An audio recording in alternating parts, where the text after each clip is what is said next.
Immunosuppressant drugs. Sorry, my mind just went blank for a minute.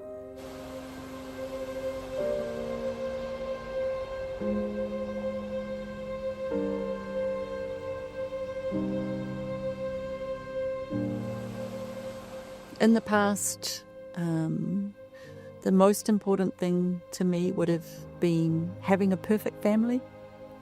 I wanted everything perfect. I strive so hard to have a perfect family.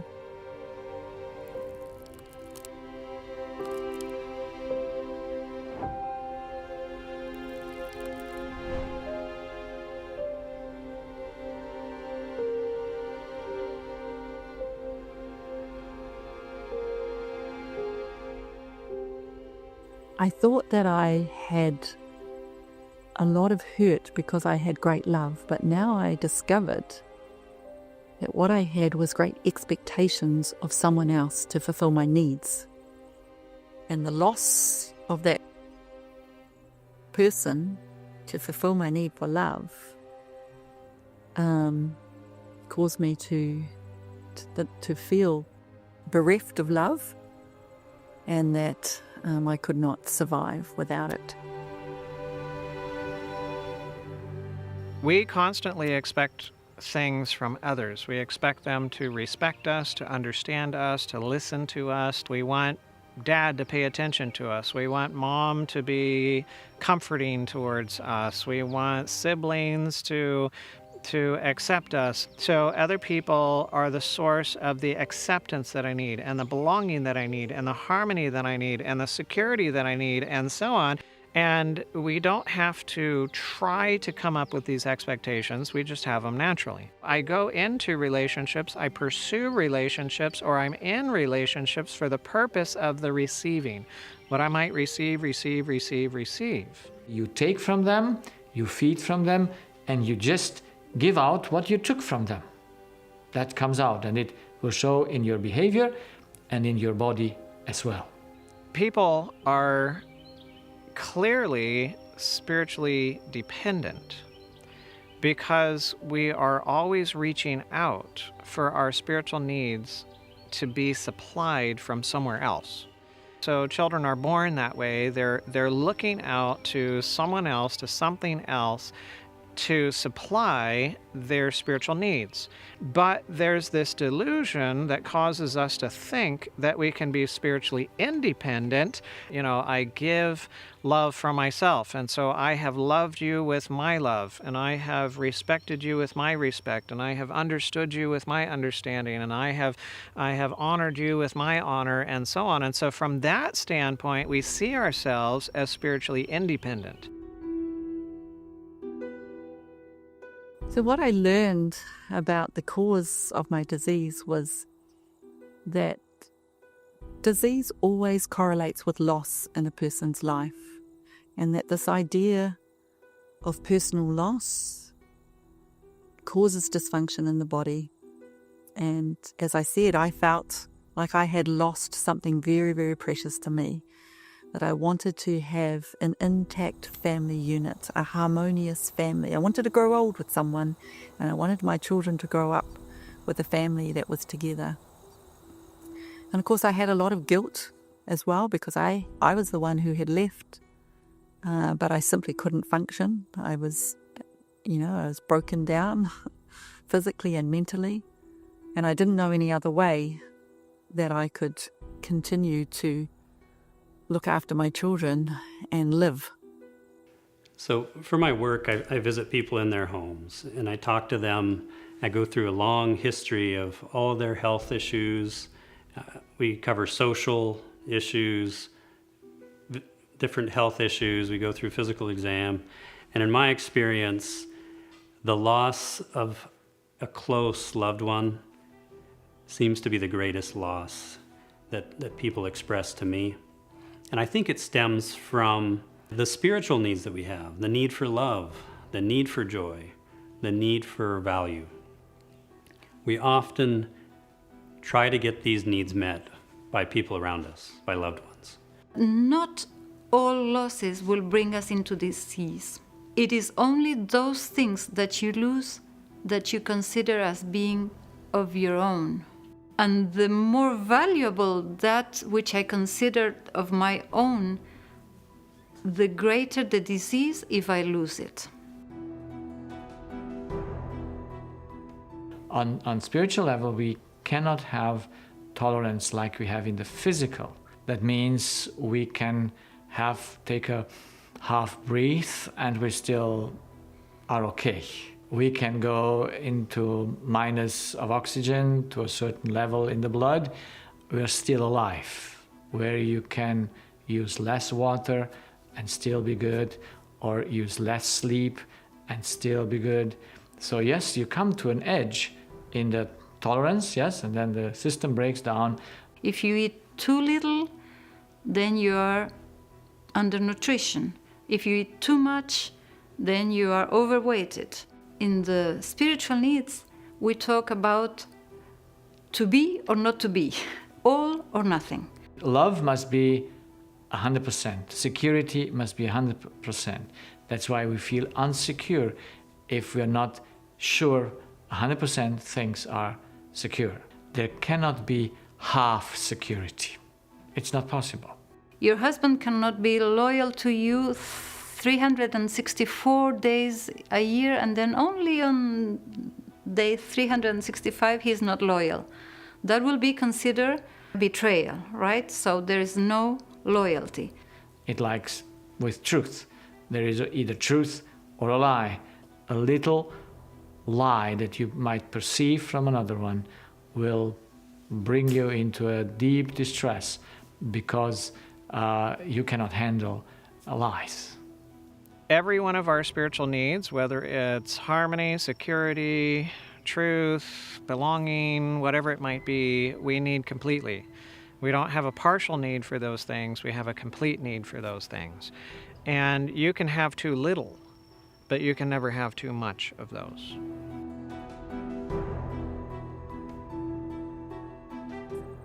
So what I realized was that a person can never supply me the love that I need because they also need love, and that there must be a source of love outside of us. And it cannot be another human, because every human being needs those things and needs them that way. And so what is that source that I need?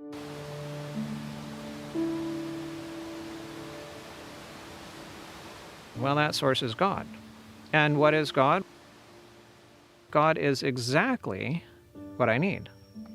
He is exactly the love that I need. He is exactly the compassion that I need. He is exactly the respect that I need. He is exactly the understanding that I need. He is exactly the harmony and the security and the truth and the belonging and so on. And everything that I need, He is. And He offers it to me at all times without any deficit. And He's personal. He's personally interested in me and in my life and what's going on. And He is unselfish, and He offers it to me for my sake, not for His. I had grown up as a Christian, but now I really questioned if there was a God. If there was a God, I was very angry with Him because it seemed that He had nothing to offer me. The God that I had imagined, who caused all my problems, so I thought, was actually the source of love and waiting for me to take the love that He had to give me. And it was as simple as I needed to go to Him for the fulfillment that I was seeking in someone else.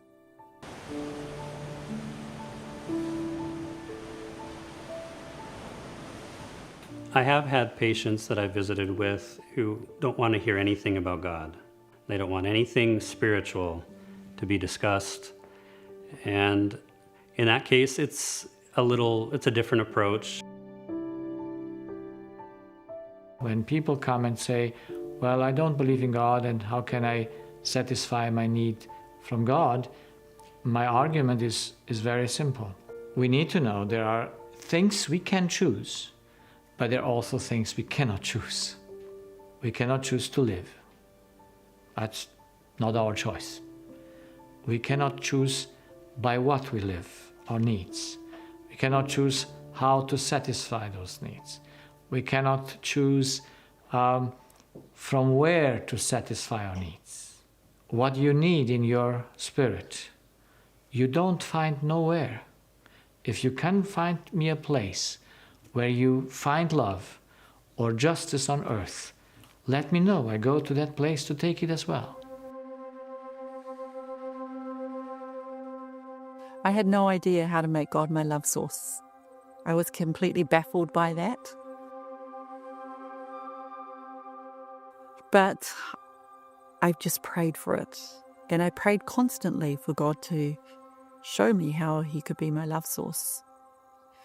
Because I was so ill, my brain was kind of foggy a lot of the time. I was weak. I read things that were easy for me to take in. And so I read the Bible promises, particularly the ones about health, how God is the one who heals us. And I don't think I had ever truly applied them to myself, but now I know God, as I continue to just pray all the time, helped me to really believe that these were for me.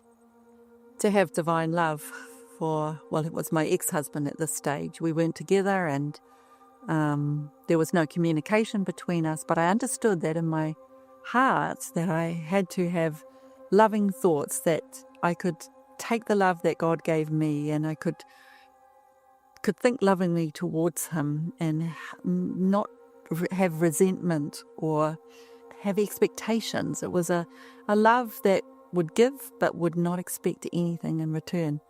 And as I prayed for God to give me divine love for Him, God gave me so many insights to show me why he did the things He did, and I started to have compassion for Him rather than expectations of Him, and to see His incapacity to love me, because without taking love from God, how can anybody give love that is real?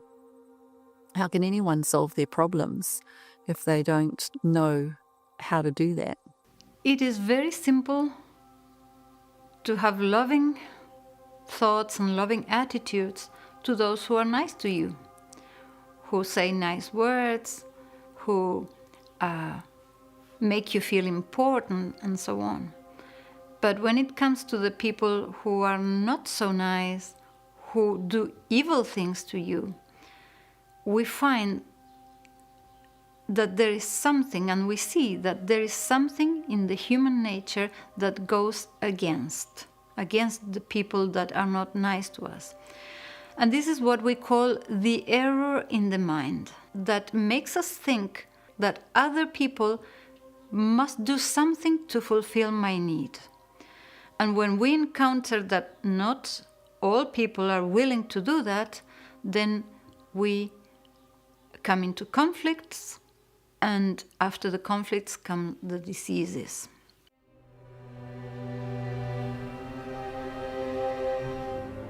I have to say, in 2 months, I was almost completely better.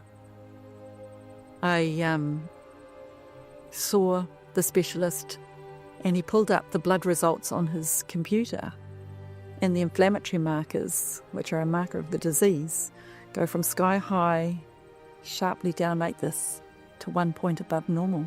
Now the doctor said, "What was the name of that doctor? Is he a medical doctor?" He was suddenly very interested. And I said, "Well, my knee's still a little bit stiff." He said, "Don't worry about that." He said, "You can bend way better than I can." And so from there, I continued to get better as I understood more. And that was 12 years ago. The doctors followed me up for 6 years. I think they probably thought it was just a temporary remission and that I would again become sick. And so I continued having appointments with the doctor, not so frequently. But they were doing nothing for me. I was on no medication. They just would see me and see that I was well. And then one day I was at work, I forgot my appointment. I rang and I said, "Oh, I'm so sorry, I've forgotten my appointment." And they said, "Don't worry, we're not doing anything for you. We'll discharge you from our books." And now I'm completely completely well. So with psoriatic arthritis, you do get joint deformation quite quickly. It's more aggressive than rheumatoid arthritis. So I have a few joints that are a little bit deformed, but there's no inflammation, there's no disease process anymore. And I can walk and run and squat and stretch and do everything I need.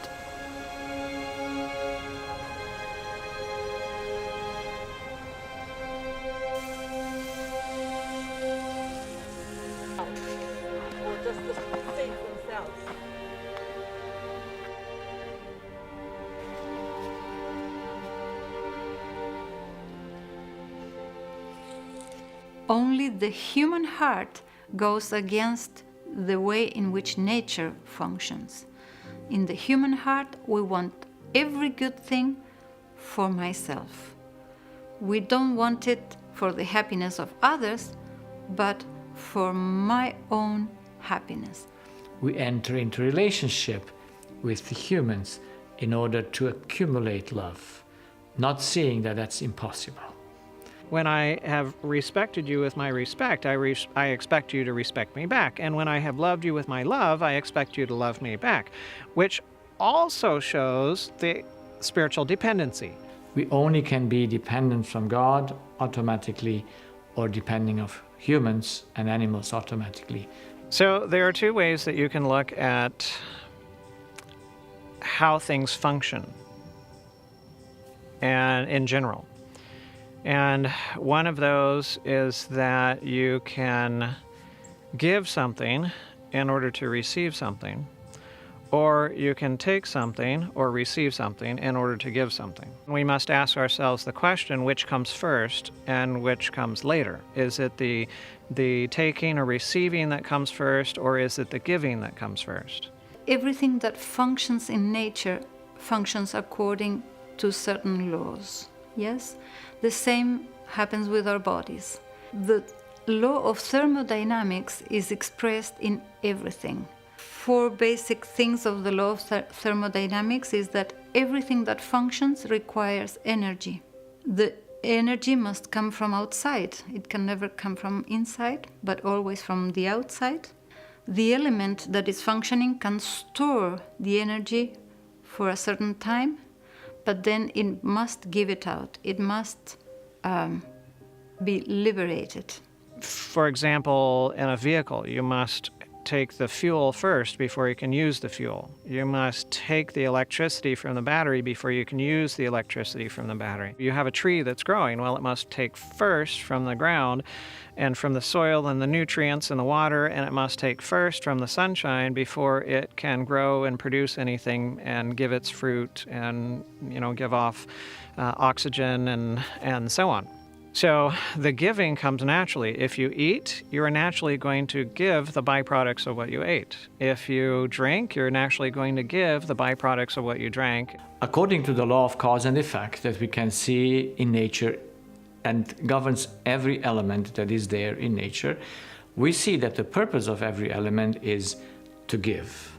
When we see that principle functioning in nature, then we can see that we are a part of nature as well, and so we see that principle functions in us and humans as well, and that principle will carry over not just from a biological system standpoint, but it carries over into relationships and other ways that we function, in that yes, the taking must be first. We must receive something first before we can give something, because we function like the hose, like a channel. If the end of the garden hose is pouring out muddy water, is it something that the hose can change, or do you have to change the source? Do you have to change what is being taken in? And so things that we struggle with, things like bad thoughts, addictions, muddy water coming out of us, anger and selfishness, and these things come out of us, we can try through willpower to prevent it, to hide that behavior or hold it inside, but it's still there, unless it leads me to connect to a source that provides the love and the joy and the peace and the character of God that can be revealed through me. So thoughts are dependent on, just like anything else, thoughts are dependent on where you're taking from. Before I became well, difficult circumstances would be extremely stressful. They could really upset my whole life. And of course, circumstances can still be stressful.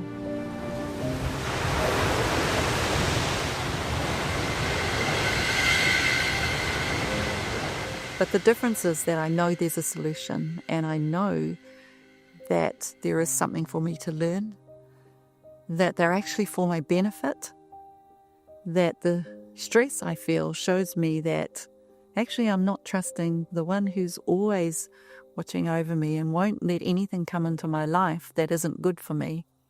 And so there's a big difference in the way I see it. It may be stressful in the moment. It may be stressful for some weeks. It may be even stressful for some months. But it's never to the point that I would despair, that I don't want to live anymore, because I know there's a solution and I know there's a purpose, and I trust my God. And when I find myself not trusting Him, I know that there's something wrong in my thinking that I need to uncover and take to Him and help Him to give me the right thoughts. Yeah, He gives me His way of thinking, which is a way of thinking with His love that never condemns another person for what they do, and it doesn't condemn me either, because God never condemned me. I did so much wrong in my life, but He just said, come to me, have my love. Jesus has taken all of your past on the cross. And so I can be generous to others the way He's been being generous to me. If we would have that connection and perceive from God and take from God the information, His words, that is love, we would be like that. That is, I would treat my neighbor like God treats me. That is, if I take love, I will share love. If I take justice, I will do justice. So just because God healed me from the thinking that caused that terrible disease, I didn't suddenly become perfect and knowing all truth. It was the tip of the iceberg. Underneath, there was a lot more. It's like peeling an onion. There are layers of hurt, there are layers of wrong thinking, deceived thinking that we all have, because we're just not perfect. I didn't understand that it's only when I fail, when I get myself into trouble, or when circumstances arise that show me that I've still got a lot of thinking that's not very nice. I didn't understand that had to come out, because that's the only way now that I can take it to God. I got to another point of desperation and I said, God, you have to show me how you healed me. You have to show me how I had that joy, because I can't go on like this. And it just came into sharp focus in my mind that it was at the cross that God had healed me. And that was 12 years ago that He healed me. But I can't just go to the cross 12 years ago and now be good every day. The Bible says, or Paul in the Bible says, I die daily. Daily I have to take what I see that comes out of me to the cross and exchange my life for Jesus' life. When I have a problem or when I get sick, I know that I can ask God to show me what's making me sick, what's wrong in my thinking. Because we're all born with this faulty way of evaluating things where we just see things wrongly.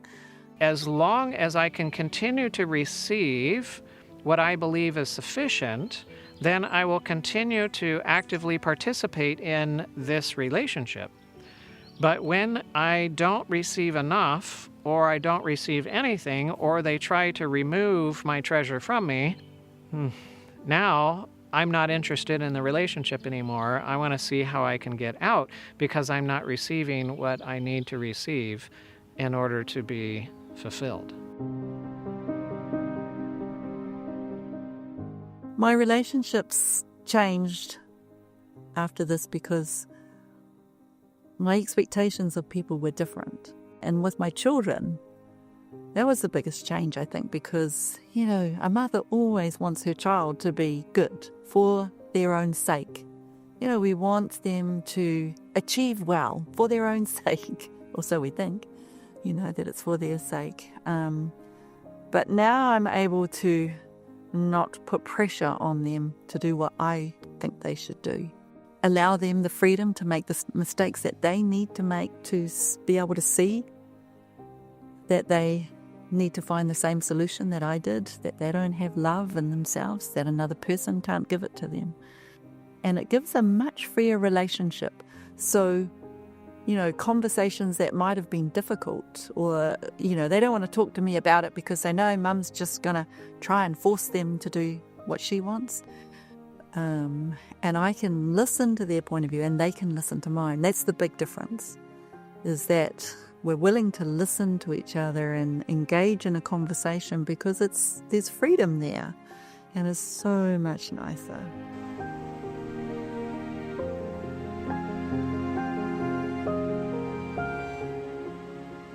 I used to think that it was a terrible thing that happened to me, that it was the worst thing in my life, what I went through. And I used to be angry at God for it. But now I am so grateful for it. I don't know how I could have learned what I know now any other way. I don't think there is another way I could have learned it. It taught me so much, and it has given me a resilience that I could never have any other way, I think. And so the despair that I felt to the point of not wanting to live anymore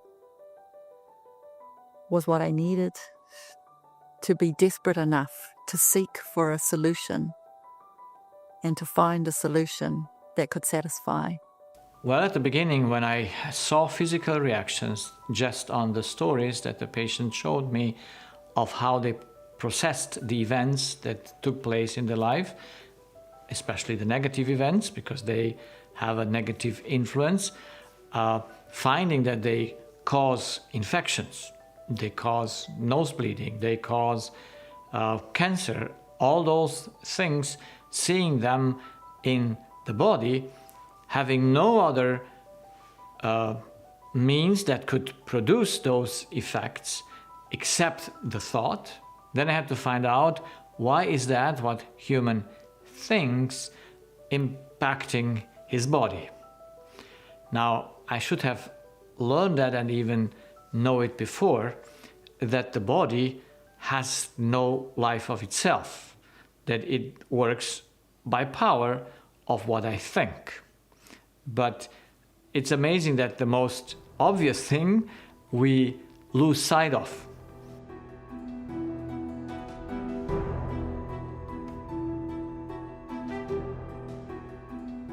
There are studies that say that around 90% approximately of individuals' visits to their primary care physician have some kind of psychosomatic component to it, which means that there's something going on in the mind and it's affecting what's going on in the body.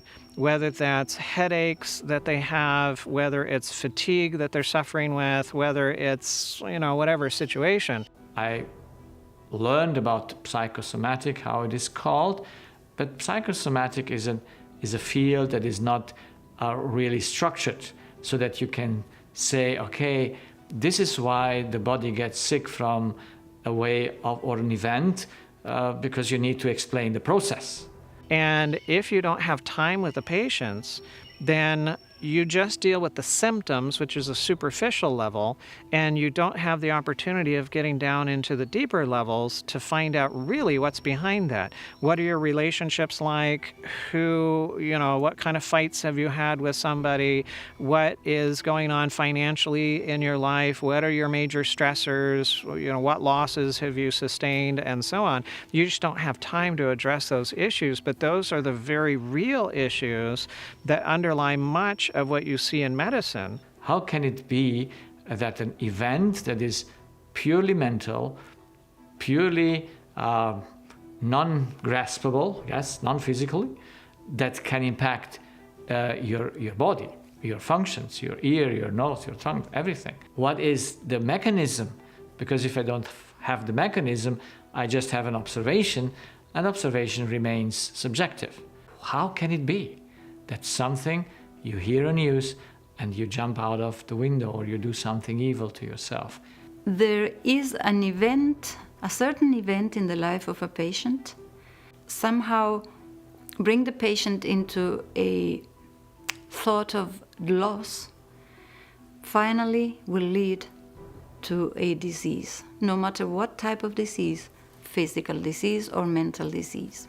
So as a physician, I clearly can see the connection between relationship issues, beliefs, and things that we would consider more spiritual, and its impact upon the health of the patients that I take care of. I didn't see that earlier on in my career because earlier on in my career, I didn't have time to ask the questions. I didn't have time to get into the life of the patients. One of the questions that you don't want to ask a patient is, how are you really doing? You ask them first, you say, how are you? And they say, oh, I'm good. And then you ask them a second time, how are you really? Then they know it's not a question, it's not just a greeting. You're actually interested in what's going on in their life. And when you do that, then you get to understand things about them and their lives that you wouldn't have understood before, and that was my experience. Asking that kind of question in a clinical setting, in a hospital setting, it'll kill your practice. And it's amazing to see my patients during these years that they are not conscious at all, that everything what happens in their body is the result of their unconscious thinking. Evidently, these thoughts can govern the body correctly or can destroy the body.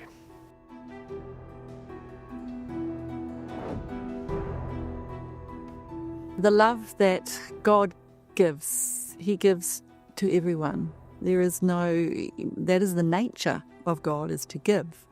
He's the source of love, and His character is to love. He doesn't discriminate and only love those we might consider worthy, but He loves all people. And so it was free for me to take. When I realized that I lose nothing, I can never lose anything. I can never lose an investment in a relationship because all I give has come from somewhere else. I saw that I was a created being and not a source of anything, not a source of wisdom or strength or power or love, that it all came from God, that He freely gave me. He sustains me every minute, and I get to use it and pass it on to benefit others. And it became much easier to do that because now I could see it was never mine. It was never mine. It was just something I took for free, something I passed on for free, and there was an endless supply. So how could you object to that? It's really quite beautiful when you understand who God is and how much He is just wanting to supply our every need. We have not created ourselves. There is someone that created us, and that means that everything that we have does not belong to me, but it belongs to the Creator. If we can understand this, every loss that we consider as personal is no longer personal, and it can only be a loss of the Creator that brought me to life. Once I would have thought that there was so much I would change. In fact, sometimes you wake at night and you think if only you could go back and change this or change that. But I don't think like that anymore.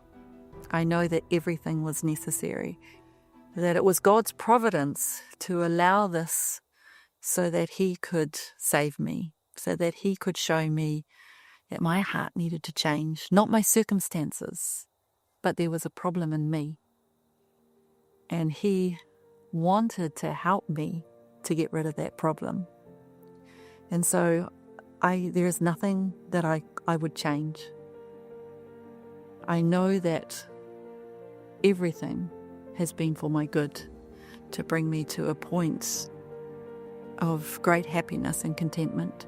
And I really desire to teach other people what I have learned. That is my greatest goal, no matter who it is, because I know that it saved me from despair and destruction. I don't know where I would be if I had never learned how my thinking can be changed.